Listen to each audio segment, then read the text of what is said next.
본 방송에서 제공하는 투자 정보는 투자 판단에 대한 조언입니다. 방송에서 제공하는 주식의 가치, 가격 상승 및 가격 하락에 대해서는 방송사에서 보장하지 않습니다. 네, 안녕하세요. 해외 선물 신세계 MC 김은혜입니다. 1부 이어서 2부 여러분들을 찾아가고 있습니다. 자, 오늘은 선재 마스터님과 함께 2시간 신세계 함께 하고 있는데요. 이전에 1부에서 개장과 동시에 지수에 대해서 상승 탄력 조금 더 얻어가면서 나스닥은 1% 넘는 상승분 여전히 지켜가고 있는 상황입니다. 자, 2부에서는 골드와 크루드오일에 대한 이슈 점검과 함께 여러분께서 접수해주신 상담까지 함께 할 테니까요. 2부도 끝까지 시청 부탁드리도록 하겠습니다. 자, 2부 여러분께서 저희 신세계 시청하시면서 참여하실 수 있는 방법 여전히 열려 있습니다. 전화와 문자 그리고 유튜브 실시간 채팅방을 통해서도 다양한 의견 접수가 가능합니다. 전화 주실 때는요. 서울전화 02-3153-2611번, 2612번 두 대의 전화가 준비되어 있고요. 문자 보내실 때는 샵 0082번으로 보내주시면 선재 마스터님과 함께 탄탄한 상담도 함께 도와드리도록 하겠습니다. 자, 그리고 저희 방송 유튜브로도 시청 가능한데요. 유튜브 들어오셔서 서울경제TV를 검색을 하시면 실시간 시청과 함께 채팅방 활용도 가능합니다. 유튜브도 많은 시청 기다리고 있겠습니다. 아울러 신세계 2부에서 제공된 정보는 투자 판단에 대한 조언입니다. 해당 상품의 가치와 수익률을 보장하지 않는다는 점 유의해 주시길 바라겠고요. 또한 저희 프로그램은 자본시장 통합법을 준수하고 있습니다. 1:1 투자 상담과 유사수시 내기, 무인가 영업행위, 불법 대여계좌 홍보 및 가입권을 등 이런 모든 불법 사항에 대해서 엄중하게 금지하고 있다는 점 또한 다시 한번 고지 도와드리도록 하겠습니다. 자, 1부에 이어서 2부 여러분들 찾아가고 있습니다. 쉬어가는 동안에 시장 흐름 또 어떻게 변화했을까요? 현재 시세 다시 한번 살펴드립니다. 시세 보시죠. 네, 먼저 지수부터 보도록 하겠습니다. 먼저 S&P 500에 대해서는 탄력 받아가면서 양봉으로 전환이 됐고요. 지금은 0.74% 상승세로 2,732포인트 선 여전히 지지가 되고 있습니다. 자, 그리고 나스닥도 1% 돌파한 이후에 1%대 지지가 되고 있죠. 6,946포인트 선 거래가 되면서 1.06%의 상승세 이어가고 있고요. 자, 그리고 유로FX는 이전에 소폭의 상승으로 전환됐습니다만 다시 한번 또 하락으로 전환된 이후에 1.17880달러까지 떨어집니다. 0.05% 하락세 보여주고 있고요. 자, 그리고 골드도 보시죠. 자, 골드도 마찬가지입니다. 1288달러까지 다시 소폭 반등했지만 다시 밀리면서 1287.6달러 선으로 0.32% 하락세 보여주고 있고요. 자, 그리고 크루드오일도 함께 보시죠. 자, 크루드오일 같은 경우 71달러, 일단 중반대 가격 지지는 상황 속에서 후반대까지는 조금 부족해 보입니다. 71.59달러 선이고요. 0.34% 상승세 보여주고 있습니다. 자, 그리고 달러 인덱스는 이전에 93선 6까지는 좀 밀렸습니다만 다시 상승하면서 93.635선까지 올라갑니다. 0.07% 상승세 보여주고 있는 달러 인덱스까지 현재 시세 살펴드렸습니다. 네, 일단 개장 이후의 지수에 대해서는 앞서서 좀 호재성 뉴스로 상승으로 전환이 된 상황입니다. 지수와 그리고 S&P와 나스닥 모두 상승 흐름 이어가고 있고요. 본장 역시나 상승 출발한 이후에 이런 지수에 대해서 랠리 이어가고 있는 상황입니다. 자, 일부에서도 다양한 질문을 함께 주셨고 문자로도 접수를 해주시고 그리고 유튜브로도 실시간으로 채팅 남겨주고 계시는데요. 자, 먼저 문자로 질문 주신 시청자분의 상담 이어가 보도록 하겠습니다. 끝자리 7008님 보내주신 문자예요.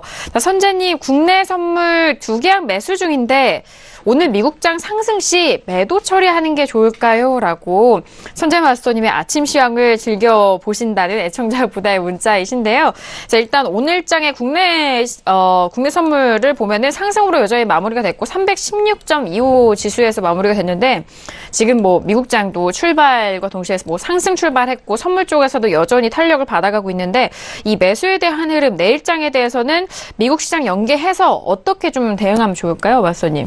지금 매세 잡으셨다 그랬죠? 2개 매수 중에 지금 계약한 포지션은 정확하게는 안 잡으셨고 매수만. 네, 우선은 지금 오늘 얘네들이 316.80대 지금 정착 못하고 약간 눌리고 있죠. 그리고 이제 야간장 때 볼 필요가 있겠죠.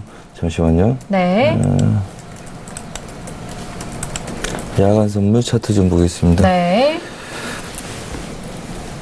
알겠습니다. 자, 우선은 316.60대 올라와 있고요. 그 다음에 60대, 아직 80 뭐 저항이죠.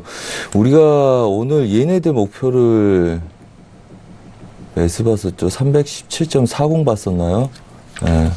근데 이제 아직 좀 헷갈리네요. 매수 봤는지 제가. 우선은 얘네들 오늘 매도를 보다가 우선은 매수 쪽으로 자리값을 열어놓고 봤었습니다. 우리가 원하는 자리까지 아직 안 왔었고요. 그래서 이제 얘네들을 위아래로 확산으로 갇혔을 가능성이 높다고 보고 있었고요.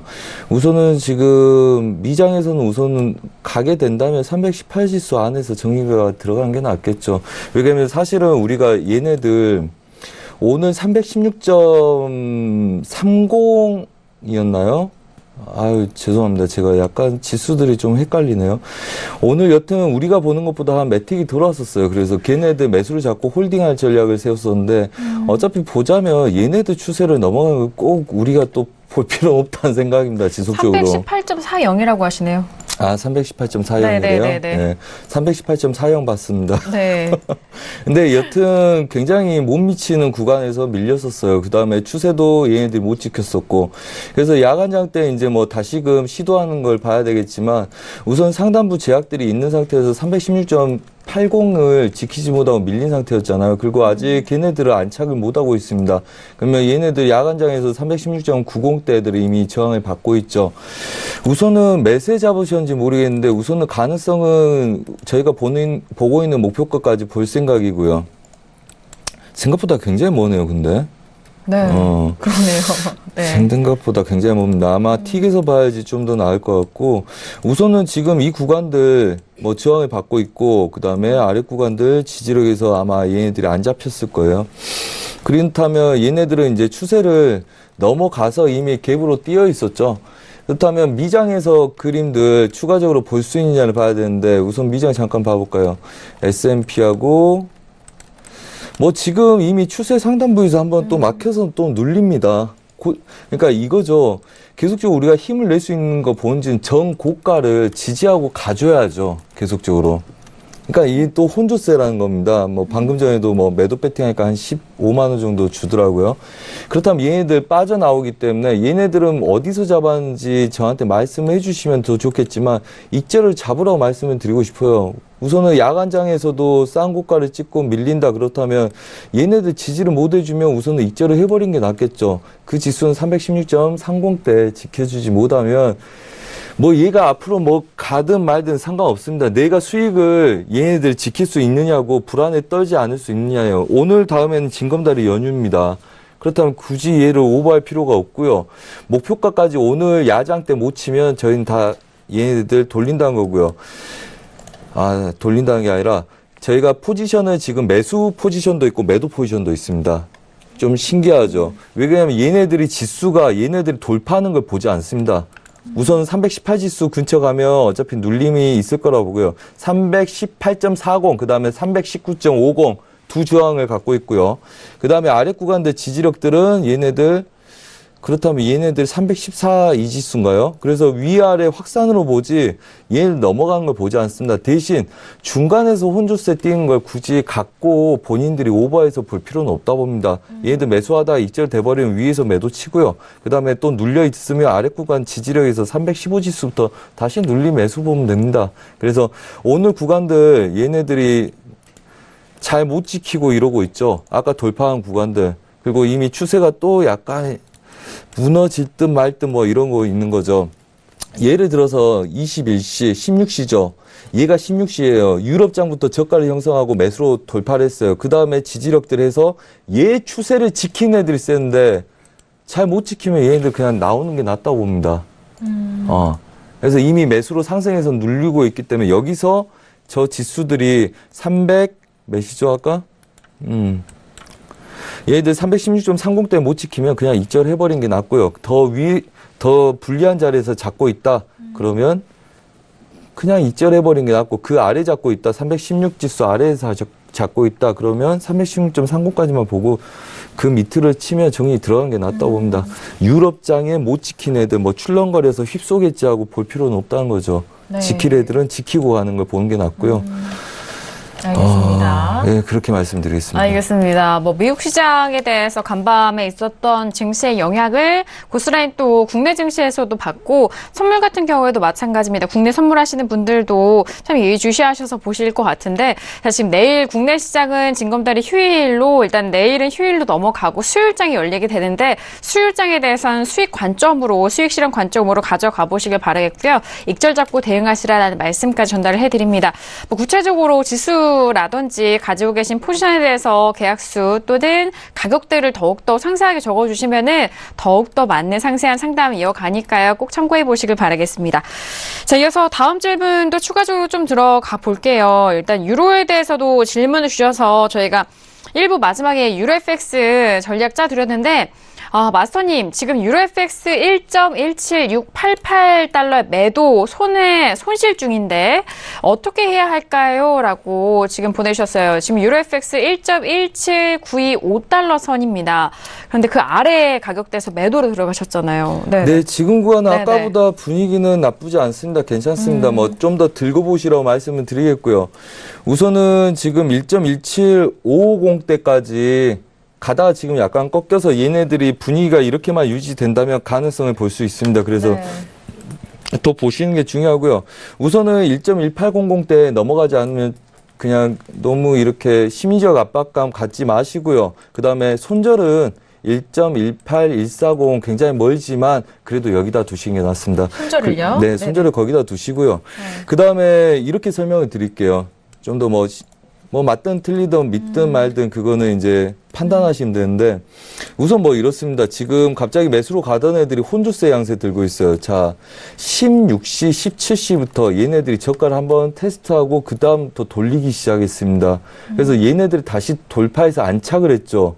그럼 기법상이니까 분석할 때도 한 번씩 참고하시는 게 좋습니다. 그럼 17시부터 18시까지 얘네들 지켰단 말이죠. 이때부터 이제 매수로 돌릴 수 있겠다 싶어서 얘네들은 1.17680을 넘어가기 시작을 했습니다. 자, 그렇다면 우선은 강한 애들은 얘를 지키고 싸운 애들이었죠. 그 미장 때 지수도 그렇고 매수로 배팅이 들어가다가 30분에서 초반대 배팅이 들어가다 밀리기 시작을 했어요. 그리고 제대로 저항하지도 못하고 지키지도 못하고 혼조세 뛰고 있습니다. 자, 그렇다면 얘네들로 인해서 얘네들로 완전히 오늘 다시 눌림이 생긴다 만다 말을 못하죠. 하지만 이 구간들 보시면 추세 저항들 뭐 많았던 구간들입니다. 이 구간들. 그래서 혼조세 양세 뛰는 거죠, 여기서. 자, 그렇다면 추가적으로 이 추세를 돌파하기 전까지는 우선 봐도 된다. 그렇다면 뭐 한없이 손절을 걸 수는 없죠. 네. 전 고가 1.18120대에서 저항을 받았다면 얘네들 이 이상 치게 되면 매도는 불안정해지죠. 그 다음에 추세를 약간 깼다가 저항했다가 다시 윗구간대 1.17960대를 맞고 싸운다. 그렇다면 얘네들은 다시 혼조세 들 수 있다는 가정을 두고 보시고요.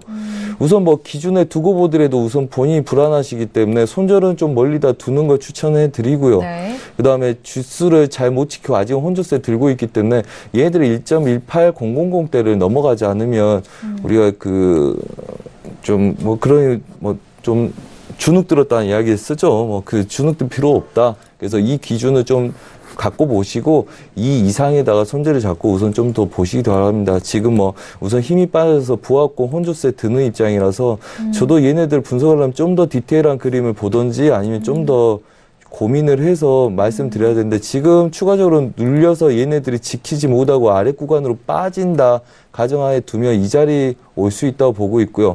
우선 이 자리를 오기 위해서는 1.18000대를 이미 저항을 하고 90대까지 저항을 두고 있고 걔네들은 아직은 뭐 완전하게 매도로 빠지기 위해서 힘을 쓰고 있지는 않지만 매수 힘이 약해졌다는 거는 보합을 들 수 있다는 거죠. 보합을 든다는 거는 뭡니까? 유럽장에 올렸던 애들과 미장에서의 고점 중간 자리까지는 기본적으로 오고 그 다음에 하단부 다시 테스트할 수 있다. 이 가능성에 우선 얘네들 넘어가지 않으면 너무 이렇게 마음 조려하지 마시라. 마음 조려하지 마시고 네. 그다음에 손절은 좀 위에다 두고 여유 있게 네. 보시라 말씀드리겠습니다. 알겠습니다. 단 윗구간을 건드리면 그건 손절을 한번 하고 나서 다시금 노리는 게 좋습니다. 그래서 네. 좀 멀더라도 저 윗구간에 두고 본인 진입가 근처 이상 오면 밀렸다 오는 거는 잘 모를 때는 무조건 수익청하고 관망하는 게 원칙입니다. 그래서 목표는 여기까지 가능성 보시고 오다가 본인 수익 구간에서 막혀서 잘 안 움직인다. 그럼 그때는 정리 들어가셔 버리고 좀 관망하시기 바랍니다. 알겠습니다. 자, 지금 뭐 상담 이어갔습니다. 가격대가 지금 현재 가격대보다는 좀 아래쪽에서 매도를 들어가셔서 1.17554달러까지 하락 가능성을 보신다라는 의견이시고요. 지금 뭐 위쪽으로 간다면은 1.18000달러가 넘어가지 않는다면은 크게 또 마음 쓰지 마시고 좀 기다려 보시길 바라겠습니다. 하지만 그래도 손절에 대해서는 짚어주었습니다. 조금 멀리 잡아주셨는데 1.18140달러에 손절 잡고 현재 구간 잘 대응해보자라는 말씀까지 정리해드리도록 하겠습니다. 자, 이렇게 상담까지 살펴드렸고요. 이어서 세 번째 이슈로 넘어가 보도록 하겠습니다. 자, 지금 유튜브 채팅창에서도 크루드오일에 대한 질문도 많이 주시고 계시고 뭐 다양한 의견도 나눠주고 계시는데요. 자, 크루드오일 같은 경우에는 지금 71.62달러 선까지 다시 회복이 되면서 0.38% 이어가고 있습니다. 제가 월물을 다시 좀 세팅해서 봐드릴게요. 7월물로 교체가 됐고요. 지금 71.71달러 선으로 0.31% 상승세 이어가고 있는데요. 자, 먼저 업앤다운 확인한 이후에 다시 한번 의견 나눠보도록 하겠습니다. 크루드오일은 7월물로 보시길 바랄게요. 들어봅니다. 하나, 둘, 셋. 네, 저 홀로 업이고요. 두 분께서 지금 관망에 대한 의견을 주셨습니다. 자, 지금 가격대가 워낙 뭐 한 며칠일까요? 한 8일 정도가 가까운 가격대, 거의 비슷하고 유사한 가격대에서 좀 움직이고 있는 상황인 것 같은데, 자, 마선 지금 현재 71달러 후반인데 관망 들어주셨거든요. 들어볼게요. 네, 이렇습니다. 네. 오늘 이제 뭐 방송을 하기 전에 한두 시간을 리딩을 하고 있는데요. 저희가 우선은 여기서 공략 들어갔던 거는 우선은 71.50대 이제 눌리고 있었기 때문에 얘네들 지지력에서 딱 60까지만 빼먹고 그냥 끝내버렸거든요. 그 다음에 우선은 떨어진 놈들 함부로 매수 잡지 말고 얘네들 유럽장에 눌렀던 이 추세 넘어가기 시작하면 그때부터 매수 잡는다. 이렇게 사인 드리고 왔죠. 그래서 그리고 얘네들 추세에 지지력들이 있다 그래서 걔네들 함부로도 매수 잡지 마라. 왜 그러냐면 이게 만약에 무너져 버리면 물론 일반적으로 뜨니까 뭐 당연히 얘네들은 지키겠지 하는 거 할 수 있으나 하지만 얘가 무너지기 시작을 하면 물량들이 엄청나게 쏟아져 버릴 수 있죠. 그래서 이 아래 구간에서 매수 함부로 잡지 마라 그랬고 아시아 유럽장에 얘네들 파란 선으로 꺼드렸을 거예요. 제가 걔네들 돌파한 이후부터는 매수 잡아서 뭐 고점 높이지 못하더라도 얘네들 테스트하는 거 보합으로 본다. 그래서 아시아 유럽장에 누른 애들이 넘어가기 시작하면 걔네들은 지지력에서 손절이 명확하기 때문에 그때부터 매수 배팅 잠다 했고 우리가 오기 전에는 굉장히 작은 한 10팅 내외의 매수밖에 못했다는 거죠. 자, 이렇습니다. 관점은 제가 관심 있게 보는 거는 우선은 이게 고가라고 가정을 하고 한번 봅니다. 제가. 그 다음에 오늘 고가로 한번 찍었어요. 이 자리를. 그리고 안착하는 거는 이제 뭐 미장에서의 지수처럼 미국 애들이 얘를 올려야지 다시 추가적인 매수를 볼 수 있다는 거죠. 그렇다면 우선 얘네들 기준으로 안착 못했을 때 내가 이거 매수를 잡아서 72.80대 안착을 볼 거냐죠. 그 이미 얘네들은 아래 구간대 지지력에서 눌림에서 이미 지나간 거는 뭐 받고 싶었겠지만 그건 이미 지나간 거고요. 그렇다면 71.50대를 깰 거냐 71.80대를 깰 거냐죠. 30핍 내외에서. 자, 그렇다면 우선은 얘네들이 오늘 힘이 없어요. 그 다음에 고가를 높이지 못해. 71.80대를 높이지 못하면 얘네들은 최소한 혼주세를 들 거고 그 다음에 71.30대가 깨지기 시작하면 물량들이 나올 가능성들이 높죠. 물론 이제까지는 뭐 새벽녘에 한 2, 3시 넘어가면 항상 매수로 돌렸기 때문에 하지만 그 스트레스가 어느 순간 얘를 그 누구도 지금 이게 지킬 가능성이 높다고는 다들 볼 거예요. 하지만 진짜 지키냐 이거죠. 모른다는 거죠. 저는 아직. 자, 그렇다면 위에를 뚫어서 아까 그 지수처럼 삼각 수렴을 뚫고 올라가는 애들은 배팅이 들어와서 먹을 수는 있어요. 걔네들이 뭐 한 3, 42, 3, 55. 한 뭐 50만 원 돈은 줬을 거니까 뚫은 다음에 저도 뭐 보자마자 뭐 그거 배팅이 들어왔었기 때문에 그렇다면 얘네들은 80대를 안착을 해야지 얘네들 손절을 뭐 70대다 걸고 매수를 추가적으로 볼 수 있는 거고요. 그 안에 있을 때는 얘네들 바운더리가 벌써 50핍이잖아요. 그럼 오늘 50핍 내에서 놀 수 있다는 겁니다.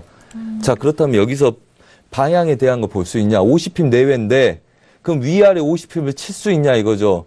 72.80으로 와서 뭐 40, 50까지 끌고 가야지 얘가 50핍인데 얘네들은 이미 60대부터 70대에 갇혀서 싸워요. 10개밖에 안 돼. 이 구간에서 고민을 해서 매매해 보신 분들은 아시겠지만 얘네들 오늘 지지력에서 우리가 매수 배팅을 보려고 했었거든요. 그래서 얘네들 지지력에서 60까지만 본 거예요. 그 다음에 매수를 안 잡았어. 그 다음에 얘네들이 매수가 돌파한 이후에 잡기로 했어요. 자, 그렇다면 이렇게 보는 관점이라면 저가 확인, 그 다음에 휩소해서 다시 돌파. 그렇다면 얘네들에서 지지력, 그럼 추세는 얘네들 60대를 지키고 싸우는 거죠. 네. 그럼 지키고 싸우려면 7호를 넘어가야 되는데 이미 고점을 친 다음에 고점을 못 높이고 있어요. 얘들 배팅 들어가서 뭐 몇 개나 먹겠습니까? 방향성 모르는 상태에서는. 그렇다면 얘네들은 손재 잡을 생각하고 얘네들 돌파를 봐야 된다는 거죠. 저는 얘네들 차라리 돌파한 이후에 10개를 빼더라도 걔네들 인정하고 싸울 수 있을 때 보는 게 낫다 이겁니다. 굳이 10개 내외에서 보합 구간에서 싸우는 것보다는 돌파한 이후에 얘네들 매도 배팅 들어가면 80에다 손절 잡으면 되고요. 얘 매수 배팅이 들어가면 아래 구간들 한 5호에다 손절을 잡으면 되죠. 걔도 오히려 돌파 이후에 속더라도 걔네들 배팅하는 게 낫다. 오히려. 그 관점입니다. 네, 알겠습니다. 자, 현재 71.64달러에서 방향성을 좀 탐색을 하고 있는 크루드오일 현재 구간에서 위아래 가격대 설명을 통해서 현재 상황을 더 추가적으로 분석을 해주셨습니다. 상승 위쪽으로는 71.80달러 그리고 하방 쪽은 71.30달러에 대한 부분인데 일단 71.30달러 깨지면 또 물량이 더 나올 수 있는 가능성도 있는 그런 상황을 잘 활용하셔서 가격대 잘 살펴서 대응해 보시길 바라겠습니다. 자, 이어서 외신 쪽의 의견도 역시나 관망인데 들어볼게요. 네, 지금 오일 가격도 역시나 달러처럼 계속해서 상승세를 좀 이어오고 있는 상황이었습니다. 근데 상대적으로 조금 다른 이슈들에 비해서 오일에 대한 최신 외신이 조금 늦게 업데이트되는 부분이 그동안에 좀 며칠 있었던 것 같아요. 그래서 지금 최신까지 계속 제가 새로 고침을 하면서 보고 있는데 일단은 이제 오일 가격도 전반적인 상승세를 이어가고 있지만 소폭의 이제 반등과 변화들이 좀 있습니다. 그래서 약간의 뭐 하락세도 좀 있었지만 전체적으로 지금 미중 무역 분쟁이 중지로 인해서 좀 완화가 되고요. 그리고 이란 때문에 계속해서 공급에 대한 우려가 또 베네수엘라 상황도 있고요. 또 이런 부분들이 계속해서 잔재해 있는 가운데 상승을 전체적으로는 이어갈 것이다. 하지만 이렇게 단기적으로 봤을 때는 계속해서 변동성이 좀 있기 때문에 저는 이제 일단은 좀 관망을 좀 말씀을 드렸습니다. 지금 직전에 약간의 또 소폭 하락이 좀 있었는데 또 다시 또 올라가고 있고 계속해서 조금의 변동성은 마이너한 변동성은 있는 것 같다라고 또 외신도 이야기를 하고 있고요. 네. 지금 보면은 오일 가격은 오늘 장에서 상당히 밸런스를 균형을 잘 맞췄다라는 이야기를 나오고 있는데요. 사실 이제 오일에 대한 이제 산유를 계속해서 증가를 하고 있고 또 아까 말씀드린 대로 미국과 중국의 무역 분쟁이 조금 완화되는 분위기가 좀 좋아지면서 이 부분에 대해서 계속해서 또 어떤 부분은 오일의 가격을 낮추는 요인이 되고 어떤 부분은 오일 가격 상승의 요인이 되고 이런 부분들이 적당히 균형을 잘 맞춰주고 있는 것 같다라고 전문가가 분석을 한 내용들이 있습니다. 그리고 지금 하지만 전반적으로는 미국과 중국의 무역 분쟁이 구체적인 상황이 아직 나오지 않고 확실한 결정적인 무언가가 조치가 취해지지 않았기 때문에 아직은 불확실한 상황이고 그리고 중동 지역의 지정학적 상황과 또 베네수엘라의 악화되고 있는 경제 시나리오 이런 부분들 때문에 계속해서 가격 상승을 막지는 못할 것 같다라고 또 전망을 하고 있습니다. 지금 이제 사우디아라비아의 에너지 장관과 또 아랍에미레이트가 이제 이 오일 시장에 대한 변동성과 이 계획에 대해서 의논을 하기 위해 러시아와 이제 회담을 좀 앞두고 있다. 어떻게 할 것인지 상의를 할 것이다라는 이야기도 좀 들어가 있고요. 그래서 지금 이제 이번 주 말에 있을 예정인데 이 부분에 집중할 좀 필요가 있다. 라고 전문가들은 또 이야기를 하고 있습니다. 하지만 이제 오일 가격이 $80 이상을 경신했었죠, 최근에. 그래서 이런 부분들이 또 우려로 작용하고 있는 가운데 또 한 전문가는 또 오일 가격이 계속해서 이렇게 상승하지만은 않을 것이고 지금 오펙이 지금 이제 생산을 좀 계속해서 장려를 할 것으로 또 보이고 또 이란에 대한 제재가 아무래도 잠재적으로는 지금은 뭔가 굉장히 큰 위협이 있을 것 같지만 조금 완화돼서 실제 제재는 그렇게 큰 수준이 아닐 것 같다라는 또 전망도 있는 그 상황 속에서 50에서 65불 정도가 되지 않을까라는 전문가의 의견도 여기 CNBC 보도에 같이 들어가 있습니다. 그래서 지금 보면은요, 전반적으로는 네, 오일 가격이 상승한다는 부분에 대해서는 부인할 수가 없는 부분인 것 같고요. 하지만 단기적인 계속해서 변화가 있는 만큼 이 부분에 좀 계속해서 촉각을 좀 곤두세우고 여러 가지 정치 상황이라든가 또 가격에 변동을 줄 수 있는 요인들에 좀 집중을 하셔야 될 필요가 있는 것 같습니다. 그리고 좀 한 가지만 더 말씀을 드리자면요. 이제 이 기사인 것 같은데요. 지금 이제 이 부분을 제가 조금 링크를 좀 걸어드렸으면 좋았을 뻔했는데, 지금 이제 유럽은요, 지금 저가 항공사들이 지금 유가가 계속해서 올라가면서 뭐 파산의 위험이 있다, 혹은 뭐 지금 어렵다라는 이야기를 쏟아내고 있다고 외신들이 좀 보도를 하고 있습니다. 한마디로 이제 비행기 이제 항공 산업에도 영향이 있을 것 같다라는 이야기들도 하고 있고요. 또 지금 각국들이 이에 대한 대비를 하기 위해서 촉각을 곤두세우고 있다라는 이야기도 추가로 전해드리도록 하겠습니다. 네, 알겠습니다. 자, 크루드오일에 대해서는 외신 쪽에서도 관망에 대한 의견 함께 전달을 해드렸는데요. 뭐 앞서서 마스터님도 이 관망에 대한 의견 안에서 가격대 혼조세를 좀 말씀을 해주신 만큼 같은 선상에서 외신 쪽에 풀이가 됐다라는 식으로 좀 함께 좀 참고하시면 좋을 것 같습니다. 상승에 대해서는 긴 흐름 속에서는 이 부정할 수 없는 부분이지만 그 상승길에 대해서는 가는 길에 변동성이 좀 있을 것이다라는 소식도 있고요. 자, 그리고 베네수엘라 대통령 20일 날 치러진 대선도 또 빼놓을 수가 없는 이슈이기도 합니다. 재선에 성공을 했기 때문에 공급 차질 우려가 다시 좀 점화된 영향이 있지 않을까라는 그런 소식까지도 함께 전달을 해드리도록 하겠습니다. 자, 크루드오일 세 번째 이슈까지 저희가 점검을 도와드렸습니다. 자, 지금 뭐 유튜브와 문자로도 여전히 또 크루드오일에 대해서 많은 질문 좀 주고 계시는데요. 이번에는 지금 네, 유튜브에 올려주신 질문 좀 함께 좀 풀어드리도록 하겠습니다. 자, 오일은 세력들의 장난이 심하니 되도록이면은 개인들은 거래하지 말라라는 그런 분석이 있던데, 마스터님은 어떤 의견이신지 궁금합니다라고 질문 주셨어요. 네. 이게 좀 종목별로 특징들을 생각을 해볼 때 오일에 대해서는 이런 말들이 참 많이 들리잖아요. 마스터님 생각은 네. 어떠실까요? 네. 그렇죠. 우선 저번에 한 트럼프 대통령이 한번 뭐 그 짓이라고 언급을 했던 적도 있었죠. 우선은 오일뿐만 아니라 뭐 전반적으로 특정 집단들이 자기들 이익을 위해서 가격 조정하는 거는 글로벌 증시나 그 해외 선물에서 언제나 있는 일입니다. 뭐 각 나라들도 뭐 국가에서 통화상을 사고팔고 하고 뭐 정치적인 이슈를 내뱉으면서 이슈들을 자극을 하죠. 실제 지금 정상회담 자체가 오펙 정상회담이 없기 때문에 그렇지, 걔네들이 그분들이 이렇게 말씀하신 것도 뭐 그것 때문에 시장이 출렁거리는 것 때문에 그렇죠. 자, 우리가 일반적으로 할 때 뭐 크루드오일 저희가 제가 2013년부터 할 때도 2015년까지 거의 리딩을 안 했었습니다. 봐달라는 분만 봐드렸고. 그래서 원래 크루드오일뿐만 아니라 모든 것들이 그렇고요. 그다음에 그 주 종목이 아닌 애들은 당연히 그렇게 움직입니다. 특히 요즘 눌림이 깊지 않고 얘네들이 이제 뭐 되돌림이 일반적인 특성하고 다르게 너무 급격하게 움직임이 많기 때문에 웬만히 좀 오래 한 사람들은 이거 특정 세력들이 그죠? 하나만 봐도 알지 않습니까? 지표가 원유제가 줄었어요. 그럼 매수죠.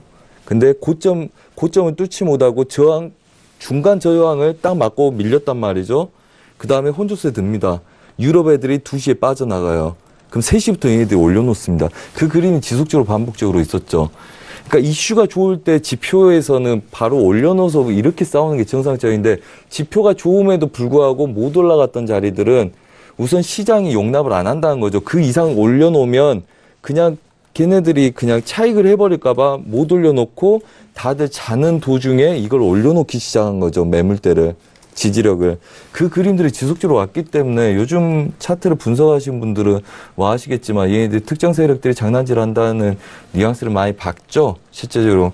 그리고 특히나 사우디 쪽이나 그쪽에서 뭐 지지를 계속해주고 좋은 이슈가 있을 때마다 지키고 싸우기 때문에 그렇기 때문에 이 종목뿐만 아니라 주류 종목들이 아닌 애들은 대부분 그렇다고 보면 됩니다. 그래서 시장의 특정 유로 달러나 걔네들이 특정 세력들이 갖고 놀게 되면 큰 글로벌 이슈에 영향을 주고요. 그다음에 얘는 또 너무 가격이 세게 올라오기 때문에 미국 글로벌 증시나 그다음에 금리 인상에 영향을 줄 것 같아서 한마디 발언을 했었죠. 하지만 얘네들은 잠깐 눌린 다음에 또 눈치 보고 또 올리잖아요. 그렇죠? 네.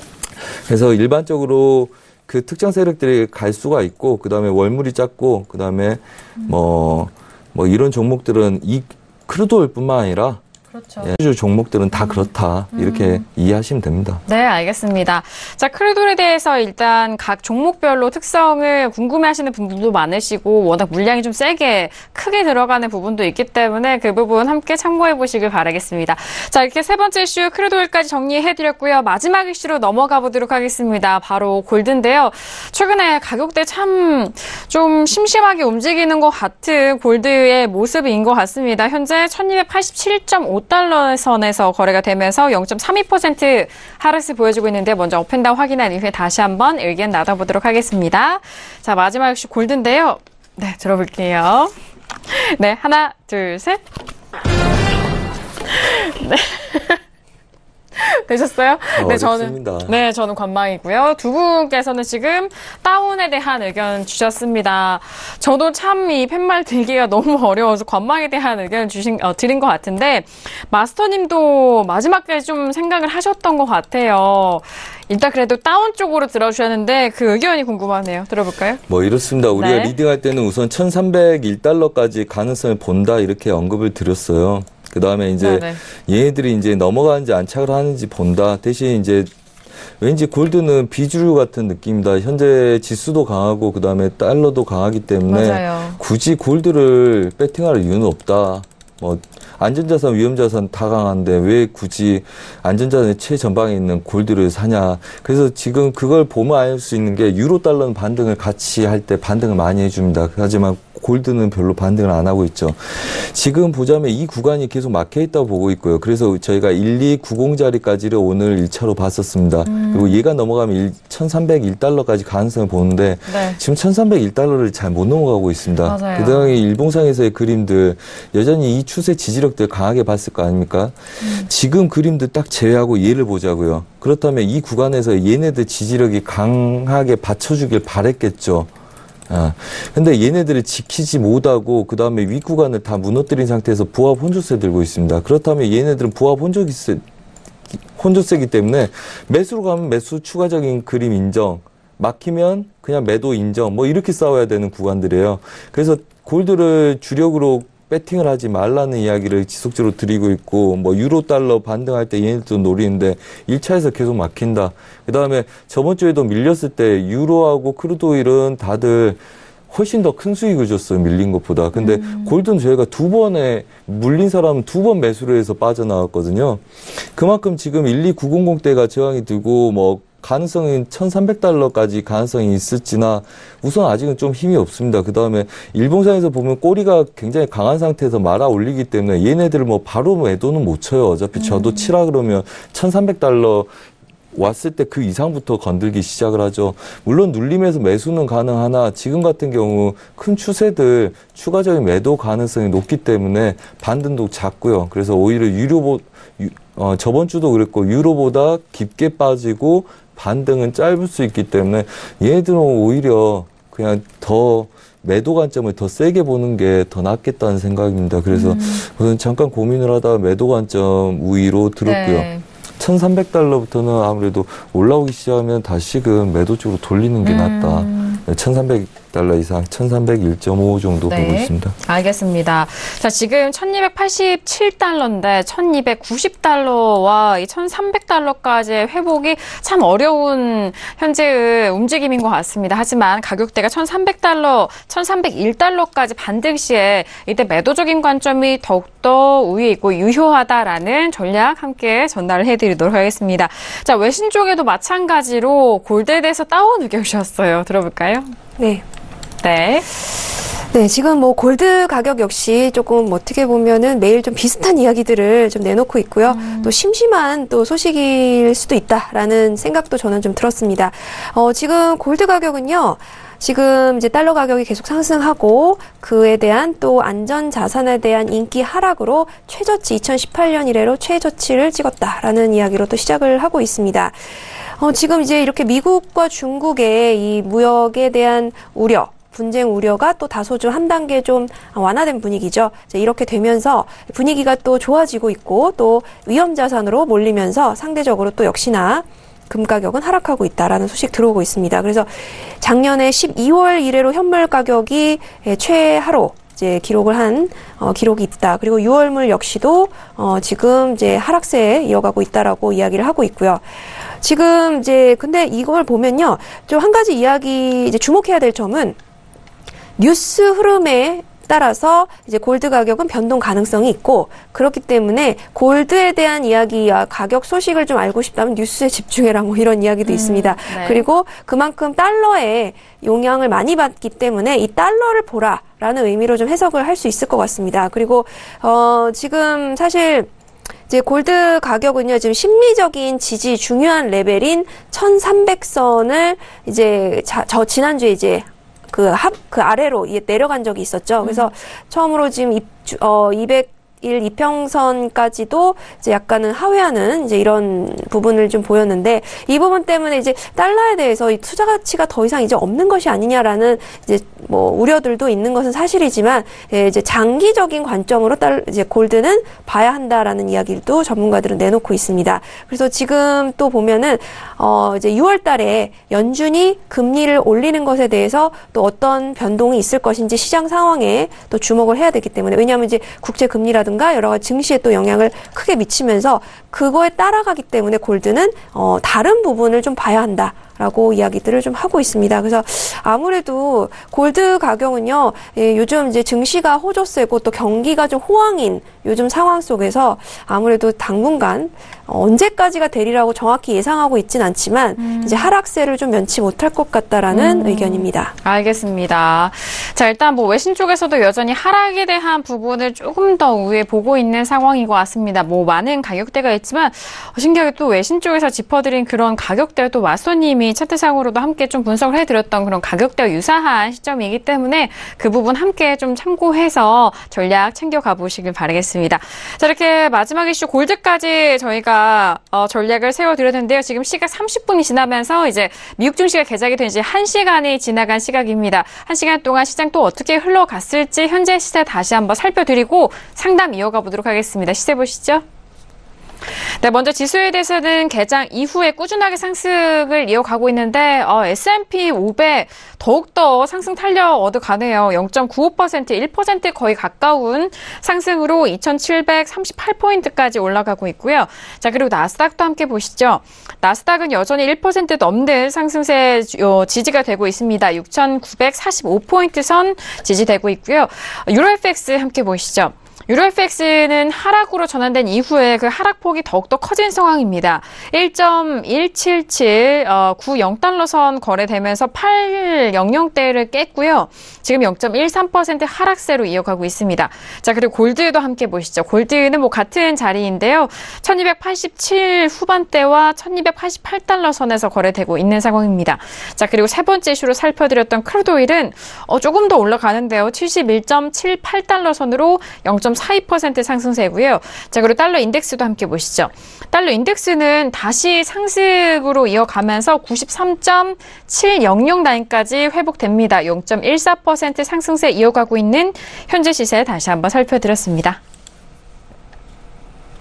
네, 이렇게 저희가 뭐 4가지 이슈도 점검을 해드리고 현재 상황도 다시 한번 좀 브리핑 해드렸는데 문자로 오늘은 좀 질문이 많이 좀 접수가 되고 있어요. 유튜브도 활발하게 접수해 주시고 계시는데 자, 이어서 계속해서 문자 질문 확인해 보도록 하겠습니다. 끝자리 7693님 보내주신 문자인데요. 마스터님 120틱이면은 120개가 움직이면 봉 하나가 생기는 건가요? 틱에 대한 설명 부탁드립니다. 라고 질문을 주셨어요. 이렇게 다양한 질문들이 좀 접수가 되는데 일단 틱에 대한 부분을 다시 한번 좀 설명해 주시면 좋을 것 같은데 120틱에 대한 부분 이전에 틱 설명이 좀 필요할 것으로 보입니다. 네. 그렇습니다. 네네. 원래 제가 전문가 생활하기 전에는 틱을 본 적이 없어요. 근데 왜 이거 틱으로 설명을 드리냐면 우선 틱에서의 움직임들을 보시면 차트를 어려워하신 분들도 좀 더 흐름들이 잘 보입니다. 지지저항도 잘 보이고 또 완만하게 움직이고 왜 완만하게 움직여 보일까요?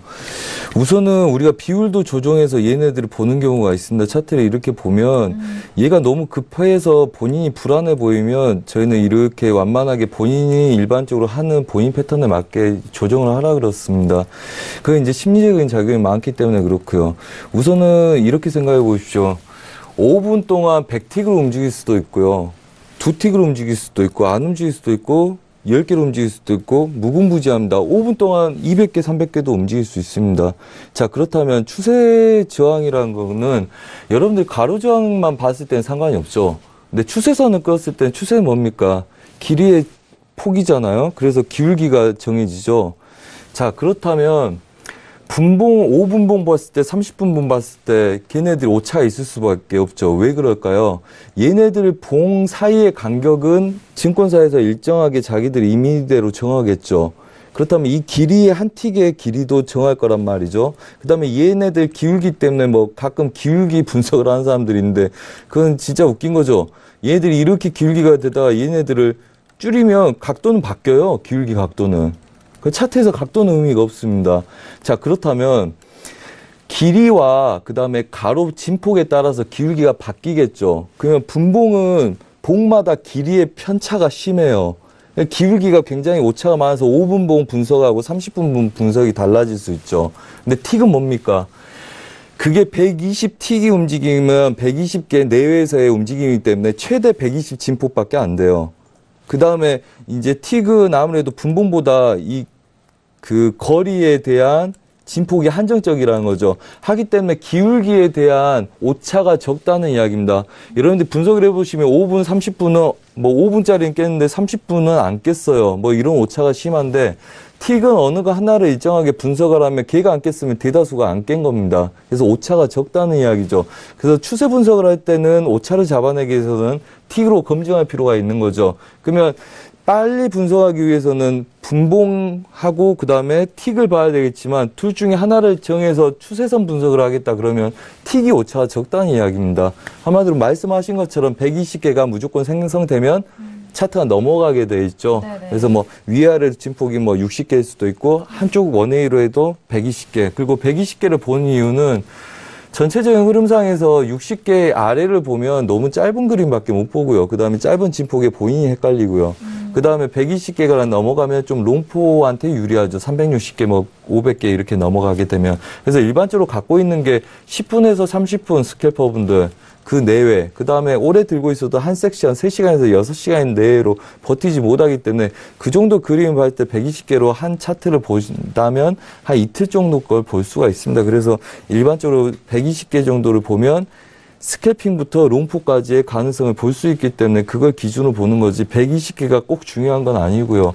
그래서 틱하고 분봉화에서의 기울기 차이 때문에 오차를 뭐 여러 차트를 검증할 필요가 없는 게 틱이기 때문에 좀 더 자세한 구간을 설정하거나 그걸 볼 때는 틱을 하나 정도 해서 오차를 잡아내는 게 좋다. 뭐 이래서 이제 뭐 이것저것 다 볼 게 아니라면 틱을 마지막에 최우선으로 보는 거죠. 그래서 이제 좀 리스크도 줄이고 그래서 분봉상에서의 오차가 많으면 걔네들은 이제 손절 구간이 너무 크기 때문에 저희는 일반적으로 뭡니까?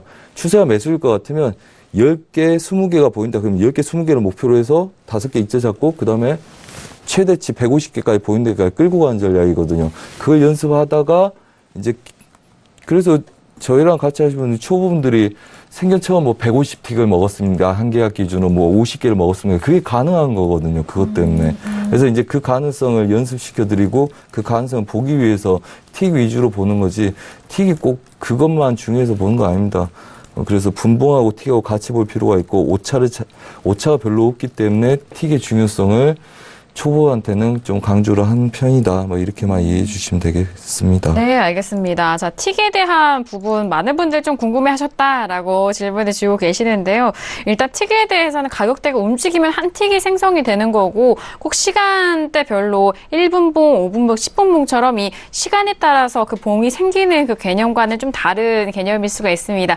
틱에 대한 부분 가격대가 움직일 때마다 한 틱이 생성된다. 꼭 시간 안에 만약에 60분이라면 60개가 생기지 않는다라는 부분까지 다시 한번 정리를 해드리도록 하겠습니다. 자, 이어서 다음 질문도 바로 받아볼게요. 역시나 문자로 주신 질문인데요. 끝자리가 2605님 보내주신 문자입니다. 해선 초보인데요. 상품에는 그냥 나스닥이 있고 미니 나스닥이 있는데 그 차이는 뭔가요? 라고 문자로 보내주셨습니다. 자, 오늘은 이런 해외 선물에 대한 기본 분석이라고나 할까요? 이런 세팅이라든지 상품에 대한 특징을 잘 물어보시는 시청자분들이 많으신 것 같은데 항상 저희가 또 차트 볼 때 이미니와 또 미니도 있고요. 뭐 다른 것도 있잖아요, 마스터님. 네, 설명 도와주실까요? 일반적으로 네네. 여러분들이 건드리는 건 미니 나스닥이죠. 이미니 나스닥을 건드립니다. 우선은 여러분들이 뭐 나스닥 거래하신 분은 거의 없을 거라고 보고요. 왜냐하면 증거금이 너무 셉니다. 지수가 증거금이 너무 세고 변동성이나 그다음에 장의 움직임 때문에 갭이 좀 심하죠. 그렇기 때문에 지수들은 일반적으로 증거금이 굉장히 셉니다. 그만큼 위험도가 높다는 거죠. 슬리피지나 갭이 많이 일어날 수 있기 때문에 그 증권사에서 그 갭을 뭐 내가 증거금 500만 원 넣어놨는데 갑자기 갭으로 1000만 원 밀렸어요. 그러면 그 회원한테 전화해서 자 500만 원 더 내시죠. 이렇게 할 수 없잖아요. 그래서 증거금을 확보해 놓은 상태가 그게 증거금인데 변제를 하기 위해서. 그렇다면 여러분들이 지금 뭐 그 일반적으로 여러분들이 많이 보시는 거 골드 마이크로하고 그다음에 크루도일 미니, 그다음에 유로 미니 같은 게 있겠죠. 일반적으로 이제 뭐 그 변동성이 뭐 마이크로는 거의 10분의 1이라고 보시면 되고요. 그다음에 뭐 미니 같은 경우는 이제 뭐 한 두세 틱 움직일 때 한 틱씩 움직인다고 보시면 됩니다. 그래서 변동성이나 똑같은 손실을 절반으로 줄일 수 있고 수익도 절반이겠죠. 그렇다면 여러분들이 이용할 때는 일반적으로 뭐 2계약밖에 없는데 내가 분할을 1대3으로 하고 싶어요. 4계약 정도가 있었으면 좋겠어. 그때 그런 미니나 마이크로를 활용하시면 되겠죠. 물론 뭐 협의 수수료에 대한 거는 아무래도 스탠다드가 아니면 협의가 안 되는 걸로 있지만 뭐 그거에 대한 뭐 1, 2천 원의 수수료를 감내하고도 내가 분할에 대한 용이성이 더 있다. 그러면 증거금 대비해서 그렇게 쓰시는 게 좋고 또 모의 대신 연수를 하겠다. 뭐 그런 쪽으로 쓰시는 게 좋겠죠. 그래서 일반적으로 여러분들이 매매하는 거는 그냥 지수는 그냥 다 미니라고 보시면 되고요. 뭐 항생 인덱스야 뭐 그냥 인덱스를 많이들 사용하지만 그래서 좀 더 작은 것들을 그러니까 그림은 그냥 똑같이 움직이신다고 됩니다. 엄청나게 그 지표가 터져서 갑작스럽게 막 출렁거릴 때는 얘네들이 증권사마다 데이터 받는 게 약간씩 차이가 나서 오차가 생기고요. 그다음에 얘네 또 미니하고 걔네들하고 약간씩 오차가 생기는데 그것까지 염두에 두고 뭐 매매하시거나 그걸 염두에 둘 필요는 없으시고 그냥 똑같게 움직이는데 그 한 틱의 단가가 좀 더 레버리지가 좀 더 낮다. 그리고 한 틱의 가치가 더 낮다. 네네. 그래서 부담감을 좀 더 줄이고 수익도 줄이지만 부담감도 줄일 수 있다. 이런 용도로만 이해하시면 될 것 같습니다. 네, 알겠습니다. 자, 일단 미니와 나스닥에 대한 부분, 스탠다드와 이런 미니 나스닥 뭐 이렇게 설명을 도와주셨는데요. 일단 뭐 요새 혼자 사시는 분들이 많으시잖아요. 1인 가정이 많으시잖아요. 큰 수박 하나를 너무 먹기 부담스러우셔서 일단 반쪽짜리 수박을 또 사가시는 분들도 있잖아요. 미니 나스닥과 나스닥을 좀 그런 개념에서 확인을 하셔도 좋을 것 같습니다. 일단 증거금과 이런 틱 가치에 대해서 조금은 편리하게 간편하게 나가는 상품이 미니 나스닥이라는 점, 그 점까지 다시 한번 확인해 보시길 바라겠습니다. 자, 지금 선재 마스터님과 상담 함께 이어가고 있는데요. 지금 시간이 지금 46분 벌써 지나가고 있습니다. 짧게 빠르게 질문 소화해야 될 것 같아요. 끝자리 7742님 보내주신 문자인데요. 진입가 잡는 방법이 너무 어렵습니다. 당일 진폭이 매일 다르고요. 팁 좀 주세요라고 문자를 보내주셨어요. 이거는 정말 아주 간단하게 마스터님이 또 하나의 팁을 주신다면 어떤 말씀해 주실까요? 그냥 네. 생각나는 대로 몇 네네. 가지만 말씀드려보겠습니다. 뭐 진입가 잡는 방법이 뭐 할 수 있는 뭐 지지저항 보는 것과 그 다음에 여러분들이 뭐 그 전 섹션들이 유지하고 있었던 애들, 걔네들이 추세가 무너졌을 때 반대 매매 잡는 법, 그 다음에 전일 거래일에 같은 동시간대에 저항을 받는 구간 위에 있냐, 아래에 있냐 잡고, 그 다음에 방향성 보는 방법, 뭐 여러 가지가 있겠죠. 그 중에서 한 가지를 선택하시면 되고요. 가장 원초적인 거는 지지저항 추세를 본다. 그 다음에 그게 동시간대에 맞는 구조를 본다. 이런데 뭐 설명하기 굉장히 시간이 짧네요. 여튼 그 추세 지지 저항을 보는 걸 기본으로 하시고요. 뭐 보조지표나 그걸 보시면 그건 너무 변수가 많습니다. 여러분들이 뭐 저가인지 고가인지 모르고 그냥 뭐 돌리니까 잡는다. 하지만 얘네들은 보조지표는 박스권 안에서 노는 거기 때문에 가격하고 완전히 갭이 있죠. 그래서 70%를 맞더라도 한두 번의 손실 때문에 엄청난 손실을 보기 때문에 그 가격대 저항이 맞았을 때 그 보조지표를 보고 진입을 설정한 거. 그러니까 내가 매수를 보고 싶어요. 그럼 보조지표 위주로 한다. 그러면 스토캐스트나 뭐 RSI가 고개 들기 시작하면 가능성이 있겠구나. 뭐 과매도에서 이탈하면 매수의 가능성이 있겠구나. 그다음에 주기가 뭐 전반적으로 남들이 호용할 수 있는 구조의 조건들이 갖춰지는 걸 기다렸다 하신 게 낫죠.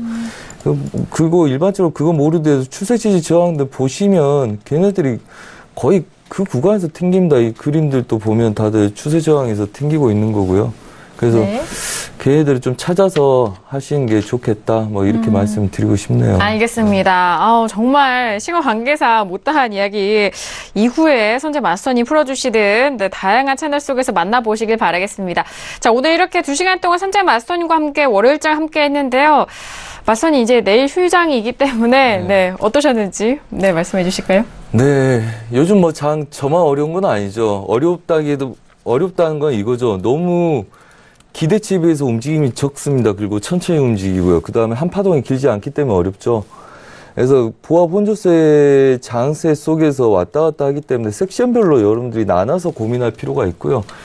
두 섹션 밀렸으면 세 번째 섹션은 돌리는지 보고 보합이면 보합 확인하고 들어가시고 그래서 계속 확인하는 전략이 필요하다고 말씀을 드리고 싶습니다. 그래서 너무 조급해하지 마시고 그 다음에 배팅을 꼭 해야 되겠으면 물량 너무 많이 늘리지 마시고 좀 여유 있게 보시는 게 더 낫다는 말씀 드리겠고요. 그 다음에 쉴 때는 쉬시라고도 조언을 드리고 싶습니다. 알겠습니다. 저희 신세계도 이제 내일장을 쉬고 수요일장에 찾아뵙는데요. 박나경 캐스터 마지막 뉴스 함께 전달해 주실까요? 네, 지금 이제 로이터의 속보로 올라온 소식 같이 좀 전해드리면서 마무리하도록 하겠습니다. 베네수엘라에서 이 니콜라스 마두로 대통령이 재선에 성공을 했습니다. 무려 6선인데요. 아시다시피 이제 베네수엘라가 그동안에 집권 이후에 GDP가 45% 하락하고 또 물가 상승률은 무려 1,300%로 하는 지금 굉장히 지금 어려운 상황이거든요. 그래서 이 100만 명 이상이 생활고로 인근 국가로 이주를 하는 등 이제 지금 베네수엘라 상황이 상당히 최악인데 니콜라스 대통령이 또 한 번 이제 당선이 되면서 하지만 이제 부정 투표 논란으로 국제 사회에 지금 이제 비난을 받고 있습니다. 그래서 미국은요 석유에 대한 추가 제재를 더 하겠다라고 발표를 했고요. 또 지금 역시 14개국으로 이루어진 이 리마그룹 역시 미국의 이런 추가 제재에 함께 뜻을 같이 하겠다라고 이야기를 했습니다. 아무래도 이제 그렇지만요 니콜라스 대통령이 이런 말을 했습니다. 북미 정상회담처럼 베네수엘라와 미국이 정상회담을 했으면 좋겠다라는 이야기를 했습니다.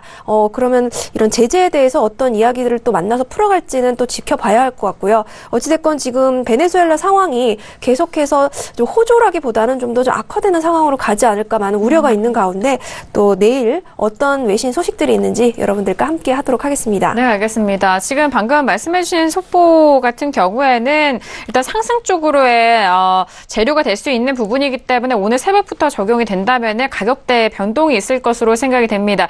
내일장에는 신세계가 저희가 방송이 되지 않기 때문에 수요일장에 저희가 이어서 함께 봐드리기로 하겠고요. 수요일장도 많은 시청 부탁드리도록 하겠습니다.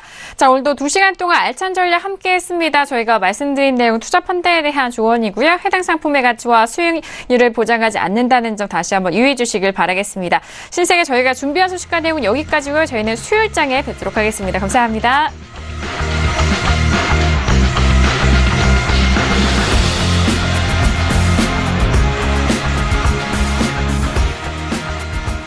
본 방송에서 제공하는 투자 정보는 투자 판단에 대한 조언입니다. 방송에서 제공하는 주식의 가치, 가격 상승 및 가격 하락에 대해서는 방송사에서 보장하지 않습니다.